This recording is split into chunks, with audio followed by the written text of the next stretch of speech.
My name's Chris McCann. I'm the founder and CEO of a company based here in Edinburgh, about 125 yards away, called Snap 40. I came to it through a bit of a roundabout route. So I started doing computer science at the University of Strathclyde, graduated from that with a master's degree. In the final year of it, was going to go and work for one of the evil investment banks, and then decided that I really didn't like that idea. So I decided to set up my own company. That was my first company. And it was really a lesson in how not to run a business. I could spend the next 2 hours telling you about every single thing that I did wrong, but it was just catastrophically bad. We wasted a lot of money, we employed too many people, and it was just a disaster. So after reeling from that failure, decided to go and do medicine. And someone, whenever I say this, always asks me, why did you go and do medicine? Please don't ask, because I don't have an answer. It just seemed like a good idea. Spent 3 years doing that and thought, no, you're never going to do anything in technology or start another company again. But like, it just kind of like, there's so many things in healthcare that are just kind of stupid. So I don't know if there's any medical students or nursing students or anyone involved in healthcare in here. But if there are, you'll know that there are so many things that go on in a day that just seem ridiculously stupid and nonsensical. And please no one tweet that. And one of these, I had been involved in caring for patients where we hadn't recognized warning signs until they were too late, and the patient was basically dying in front of us. And I thought, you know, this is just insane. Why have we not used all of the modern technology that's been applied in the finance sector and consumer technology and solved it? And the reality was no one had. And at the same time, the Innovators Challenge competition brief was sent out, and I thought, well, why don't we apply and see what happens, and was lucky enough to win. And that really kick-started a journey that's now led to me leaving medical school. We're now a team of 5. We've raised about £600,000. We're in our first product trial at the moment, and we'll be on the market before the end of the year. So, you took your notes away. So what do? Well, we help health services to safely keep patients in their own home. As most people know, the number of people over the age of 65 is rapidly increasing, so that number will double by 2050, and that's actually looking conservative at the moment. Right now, we're seeing increasing rates of things like cancer, and that's not because there's some kind of cancer epidemic on the list. It's just that people who live longer are more likely to get a disease like cancer. But these patients are high resource. They require a lot of intensive services from healthcare. And so what we're saying now is, can we move patients into their own home, which is better for the patients and it's cheaper? And I'll skip that because that's kind of irrelevant to you. So what we do is we use our own wearable device that we've designed and built. We monitor more vital signs than anyone else on the market just now. We do it all from the upper arm, and this was our first revision of our wearable, and I'll come on to the story of this in a minute because this has been fun. And we then transmit that data off. We then use software to work out the probability of whether someone will become sick in the coming hours and days.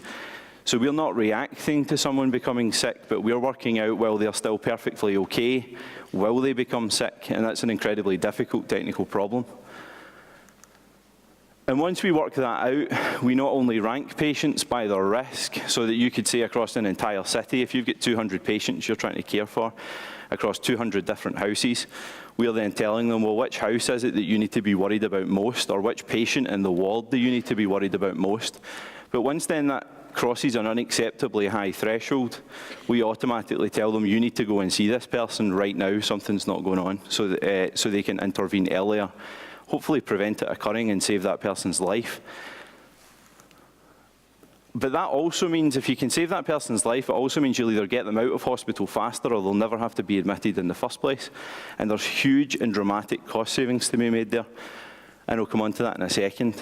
But what I wanted to try and do today was talk about, I initially put 6 things that I've learned, but I've now increased it to about 10, so just going to disregard this list.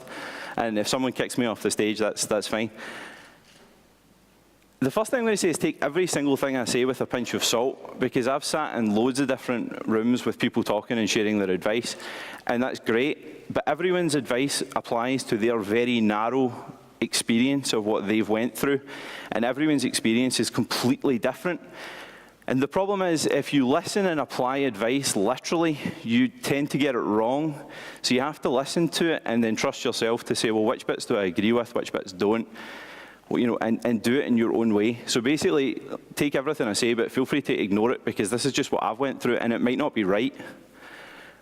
But the first thing I was going to say was resilience in it. You mentioned it as well. But in my first company, I was completely not resilient. When someone said this is a bad idea, I went away with my tail between my legs and thought, well, this is the end of times. The reality is, if you're trying to do something different that changes something, someone somewhere will object to what you do, and they will not be afraid to tell you that. Someone will tell you that you're doing it wrong, that there's a better way of doing it, that you've made the wrong decision, that you should do it a completely different way. And that's fine, that's their opinion. And if you're consistently getting that from your customer, you should probably listen to it. But you also need to be headstrong enough to say, well, no, I think we're going to do it this way. And, you know, you're fine to have your opinion, but keep going. And if you get knocked down, the experiences of Becky, and Jesus, I don't know, but anyway, you have to get up and keep going, because it is hard, it is not easy. So the first thing I was going to talk about was value proposition, which sounds incredibly boring, and I promise it's not. I actually find this, strangely enough, the most exciting part. Having an idea is kind of meaningless, and having something useful is kind of meaningless as well. No one could ever really question that using a wearable device to monitor patients and tell them who's going to become sick is not useful. You know, it's incredibly useful. But making it valuable is what's hard. We're not asking a consumer to pay for our product, we're asking a health service. How do you make it valuable for the person who is physically handing you money? That is where it becomes really challenging. And it's not enough to just go in and say to a health service, well, this is going to be useful and it will save a patient's life. That doesn't really matter in the context of their budget.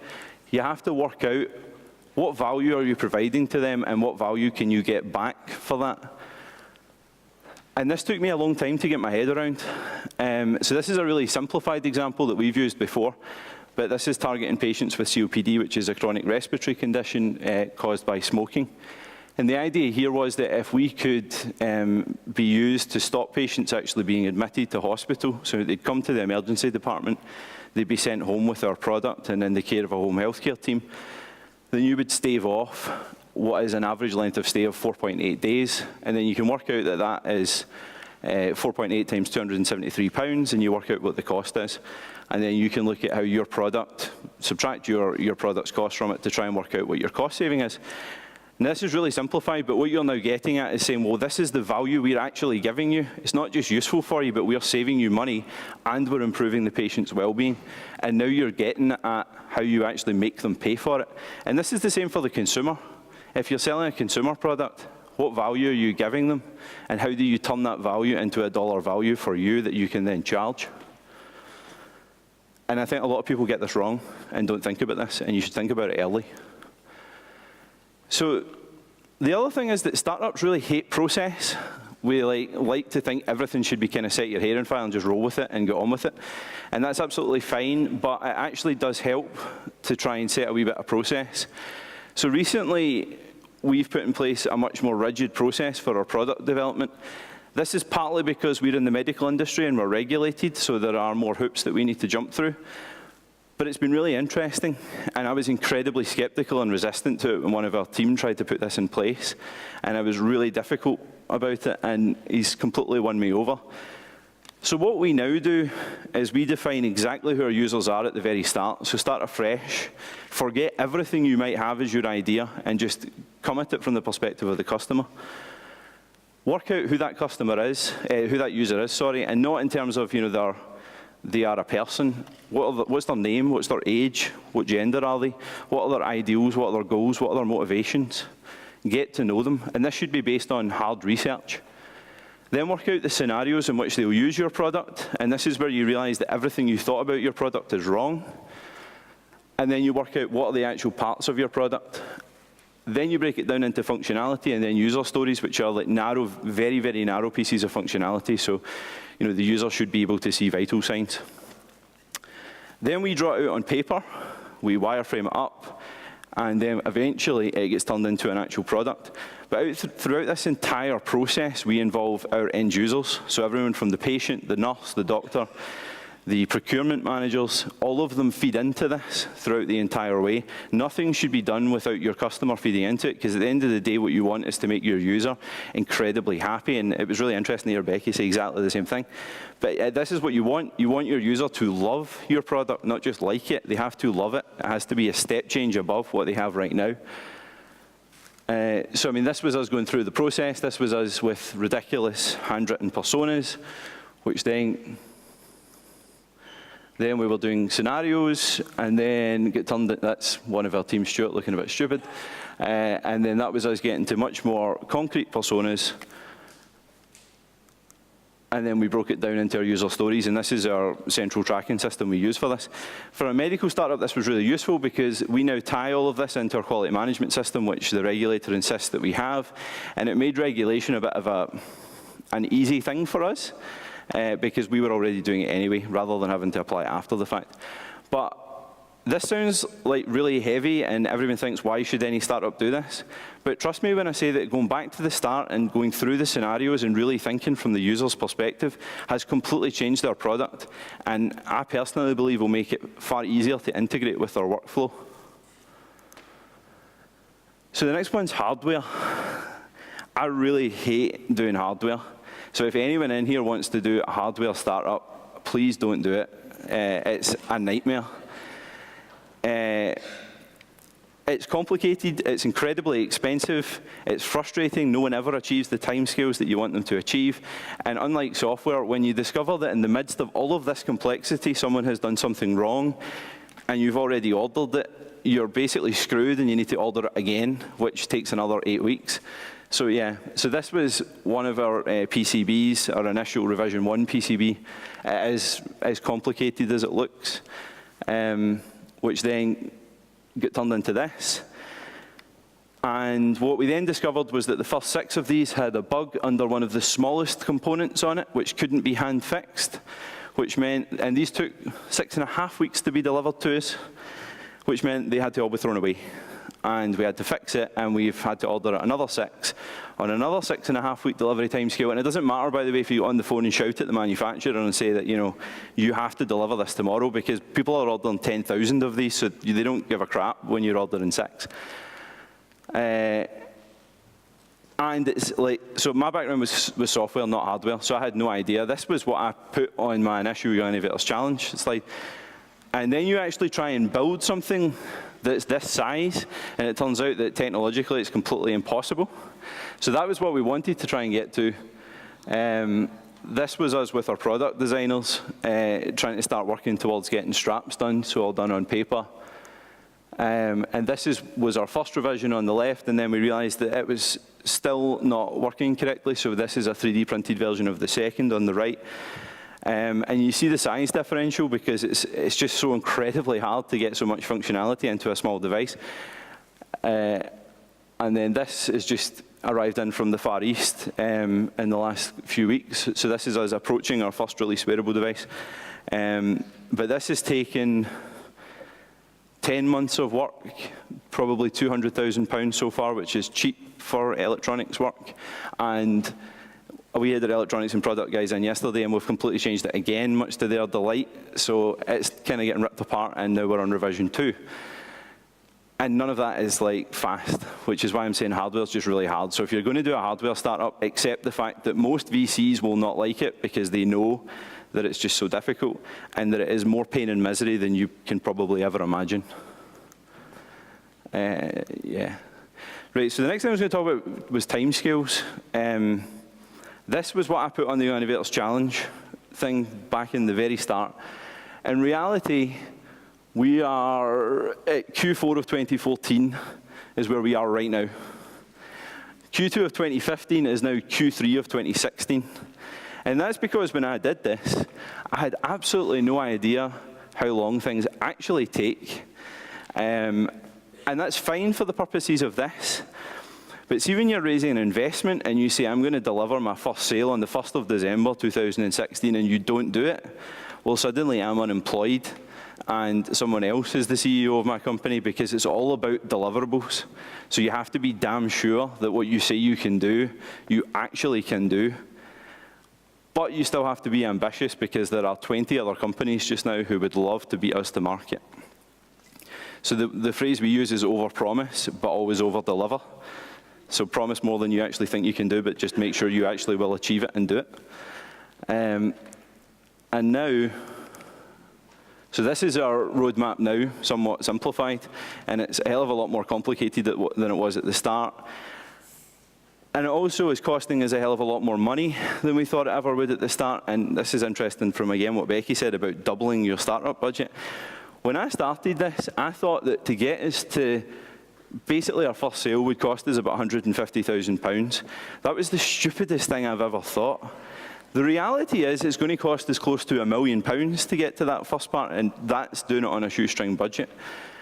Because we're a medical product, because we're doing hardware and electronics, because we've got to get through clinical trials, everything costs more money than you will ever think it will. And you will be hit by random bills that you haven't expected because you haven't planned for something. So you always have to have, twice as much as you think as contingency. But make sure you set realistic deadlines that you can actually achieve something by. So this is the thing I'm most proud of. We've built an incredibly good team of people over the last 18 months. We've been very, very particular about who we hire, and it's been a difficult experience. So the story I wanted to share was that Tom started with us on last Monday. There was another gentleman in his place before that. We hired him back in December because we were really stressed out. We needed someone else. And in our haste, we hired the wrong person. And inevitably what then happened was they didn't function in the team, they weren't delivering to what we needed them to do, and eventually that became damaging. And we had to then take the decision, I had to take the decision to say, I'm sorry, but we're going to have to part ways. And that's probably the hardest thing I've had to do in this journey. But I want to bring it up because your team is absolutely everything to what you do. Without these guys, we would not be anywhere. But that means you need to be absolutely sure that who you bring in is going to make a step change to the business. And if you're not 100% sure, you don't hire them. I mean, it may be different in larger or companies who require larger and, say, more unskilled staff. But for us, each of our 5 people have to deliver 200% more than they think they can, and basically take everything under their own initiative and work towards a shared goal. So everyone needs to be top of their game. So what we've kind of done now is said, well, we need to be a bit more robust when we're making new hires. So we're probably about to bring on another person. We spent a day looking at who we were as a company. So what was our culture? And again, I was really skeptical about that because it sounds really airy-fairy. It is airy-fairy if you sit there and write a bunch of things that you want to be. It's not if you sit and write a bunch of things that you actually are. So you have to be negative about it. So we're quite pedantic as a company. We're quite into attention to detail, and we can be extremely challenging to each other, all of which could be perceived as a negative. But for the people we want is a positive. So we were very public about this is the type of people we're looking for. Skills matter slightly less. Someone who's got a very good cultural and values fit, you can teach them skills, but you cannot teach culture or value. And that was ultimately the problem with the guy we had before. He had great skills, but there was no way we could ever change his culture or values to work with us, and therefore there was no point in taking it any further. The only other thing I was going to say about team is don't hire until you're absolutely sure that you need someone, until you are so bandwidth stretched that you physically cannot continue, because it just puts your overheads and your cost base up, and there is, in my view, there's a bonus for people being the right amount under pressure. So not too much, but the right amount under pressure so that they are all focused on getting yourselves forward. But you can see from us, we've hired quite a disparate group of people. So, we've got people like Tom, who are, is, again, from Evil Investment Banking. But then we've got people like Stuart, who worked for Microsoft as a PhD.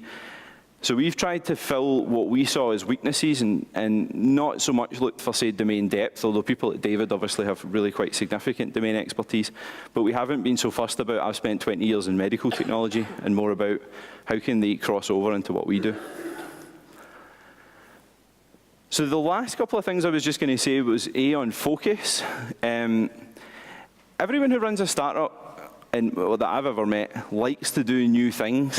It's kind of like a prerequisite for wanting to do a startup. But that means you inevitably say yes to more things than you ever should. In reality, you have to be really brutal and look at everything you're being asked to do and say, what are the 2 or 3 things that will move us forward? And everything else can, basically just piss off. And that means saying no to things that you might enjoy doing, saying no to some of your team who might have good ideas, but otherwise you will never get anywhere. So we've, over the last 6 months, become a lot more focused on our market. So we've said, well, not only are we targeting home healthcare patients, but we're targeting home healthcare patients with COPD over the age of 65, because it begins to very much narrow our target market, which allows us to then say, well, exactly who is our end user. And now we're looking at them just in the US. Because it means David, me, Sally, when we're out trying to sell this, I'm not thinking about going to the NHS and the US and Asia all at once. We're just going to companies like Kaiser. There was a bunch more things that I thought to say, but do you know what? I think we'll leave it there because I don't actually know what the time is, and we'll... Right, okay, so shut up, basically. Yeah. Questions, please.